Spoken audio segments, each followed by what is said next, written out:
बहुत सालों पहले भारत में मगध नाम का एक राज्य था। वह राज्य बहुत ही संपन्न था। राज्य में एक सोनापुर नाम का गांव था, जहां के लोग अपना सारा काम दिन में किया करते थे, लेकिन रात होते ही सारे लोग अपने घर के अंदर चले जाते थे और कोई भी रात के समय घर से बाहर नहीं निकलता था। लोग ऐसा बस एक ही कारण से किया करते थे और वह था अंगुलीमाल। अंगुलीमाल बहुत ही खतरनाक डाकू था, जो लोगों को लूटकर मार देता था। वह लोगों के बीच डर बनाए रखने के लिए मारे हुए व्यक्तियों की उंगली काटकर उसकी माला बनाकर पहनता था। अंगुलीमाल मगध के एक गुफा में रहता था। वह जिस जंगल के गुफा में रहता था, वहाँ पर लोग गुजरने से डरते थे, क्योंकि सबको अंगुलीमाल से डर लगता था। एक दिन गौतम बुद्ध सोनापुर गांव से गुजर रहे थे, तभी उन्होंने लोगों को चिंतित देखा। लोगों को इस तरह परेशान देखकर गौतम बुद्ध ने उनसे पूछा, क्या बात है, सब इतना डरे हुए क्यों हैं? ऐसे में लोगों ने महात्मा बुद्ध के सवालों का जवाब दिया। यहाँ एक डाकू अंगुलीमाल का बुरा प्रकोप है। वह लोगों को लूटकर मार देता है और उनकी उंगली को काटकर उनकी माला बनाकर पहनता है। इसलिए हमारे गांव के लोग बेहद डरे हुए रहते हैं। अब आप ही बताइए, हम क्या करें? अच्छा, ऐसी बात है, तो फिर वह अंगुलीमाल रहता कहाँ है?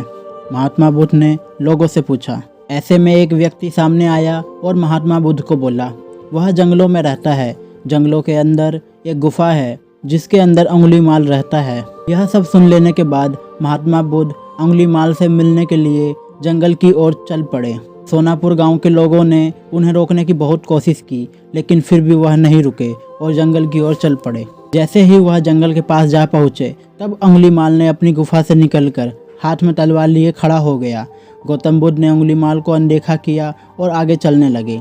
यह देखकर अंगुलीमाल बुद्ध का पीछा करने लगा।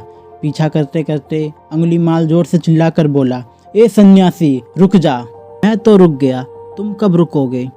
तुम अपनी यह हिंसा कब बंद करोगे? महात्मा बुद्ध ने कहा। अंगुलीमाल क्रोधित हो गया। फिर उसने गौतम बुद्ध से कहा, सन्यासी, तू मुझे जानता नहीं है। मैं इस राज्य का सबसे शक्तिशाली मनुष्य हूँ। मैं नहीं मानता कि तुम सबसे शक्तिशाली मनुष्य हो, गौतम बुद्ध ने कहा। यह सुनकर अंगुलीमाल बोला, अच्छा, अगर ऐसी बात है तो तुम ही बताओ कि मैं ऐसा क्या करूं जिससे तुम मानोगे। तुम जाओ और उस पेड़ में से 10 पत्तियां तोड़कर लाओ, गौतम बुद्ध ने कहा। महात्मा बुद्ध के कहने पर अंगुलीमाल ने वही किया।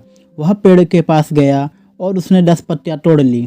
बुद्ध ने कहा, अब इन पत्तियों को वापस पेड़ में जोड़ दो। यह सुनकर अंगुलीमाल अचंभित हो गया और उसने महात्मा बुद्ध से कहा, ये कैसा बेहुदा मजाक है? भला कोई पत्तियों को तोड़कर वापस पेड़ से जोड़ सकता है क्या? ऐसे में बुद्ध ने कहा, तुम खुद को सबसे शक्तिशाली कहते हो और इन पत्तियों को जोड़ भी नहीं सकते। अगर तुम किसी को जोड़ नहीं सकते तो तोड़ो भी मत। अगर तुम किसी को जीवन नहीं दे सकते तो उन्हें मारो भी मत।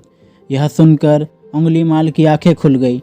वह बुद्ध के चरणों में गिर गया और उनसे माफ़ी मांगने लगा। इसके बाद से अंगुलीमाल ने बुरे काम करने छोड़ दिए और वह महात्मा बुद्ध का शिष्य बन गया। तो दोस्तों, इस कहानी से हमें यह सीख मिलती है कि चाहे इंसान कितना भी बुरा क्यों ना हो, वह बदल सकता है। अगर आपको यह कहानी अच्छी लगती है तो अपने दोस्तों के साथ ज़रूर शेयर करें और उन्हें भी गौतम बुद्ध के विचारों से अवगत कराएं और उनके जीवन में परिवर्तन लेकर आएँ। तो आज की स्टोरी आपको कैसी लगी कमेंट बॉक्स में ज़रूर बताएं और अगर आपको हमारी वीडियो पसंद आती है तो वीडियो को लाइक करें, चैनल को सब्सक्राइब करें। धन्यवाद।